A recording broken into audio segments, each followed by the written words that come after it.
a hannun wa ya karbi mulki? A hannun Goodluck. To waye ne sunan president na Afghanistan? Ashraf Ghani. To na Albania fa? Rashal Madani. Na Algeria fa? Abdulaziz Bouteflika. Na Andorra fa? Fernando Hernandez. Na Angola fa? Joana Ranfo.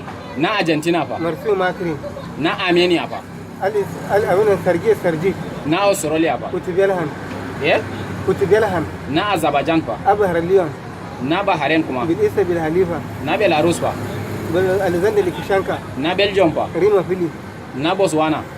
Inigi Emegesisi. Na Brazil fa? Michel Temer. Na Burkina Faso? Maras Kabori. Na Egypt fa? Abdul Fattah Al-Sisi. Na Finland? Halili. Na France fa? Emmanuel Macron. Na Gabon fa? Ali Bongo Odumba. Na Gambia fa? Adama Barrow. Na Greece fa? Gustav Pavlovino. Na India fa? Rubu Makati. Na Israel fa? Benjamin Netanyahu. Na Jordan fa? Amir Abdullah. Na Kazakhstan? Nasir Lanaраbayo. Na Malaysia fa? Masud Jamaluddin. Na Namibia fa? Akingo. Na Norway fa? Shugaba Hairin. Na Portugal fa? Kabako Silva. Na Singapore fa? Lee Sanyu. Na Somalia fa? Mama Abdullahi Muhammad Farmajo. Na South Africa fa? Sirri Ramaphosa. Na Sudan fa? Al-Bahir. Na Switzerland fa? Joha Ahmed Amin. Na Tanzania fa? Fabio Magafuli. Na Tunisia fa? Banji Sai El Sisi. Na Uganda fa? Yoweri Museveni. Na Yemen kuma? Abdurrabu Masaradi. Na Venezuela fa? Nicola Maduro. Na Saudiya fa? Rima Mohammed bin Salman. Na Thailand fa? Rima ma Birmi Yankov. Na Sweden fa? Kala Wustan.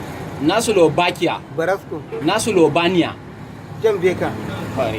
To yanzu kai wannan ya kamata mu kai ka wajen gwamna ya kai ka makarantar na cikin NUJ wannan. Za a biya ma kudinka na abinci, kudinka har aure kake so za a yi ma, ka gane?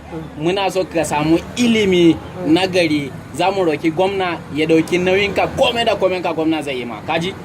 Kuma riga da kafa da hula mai kyau, hulan ja na konkosiya kake so kace ba, to yanzu mun fita da harkan konkosiya, za mu nema ma na APC mai kyau da fari riga mai kyau da motan hawa, kaji? To dan ladi ka zo za mu kai ka wajen gwamna, kaji? Yanzu rediyo naka wadda ya sufa din ma za a siya ma sabo, kaji ba? To Allah ya kai mu, yawwa.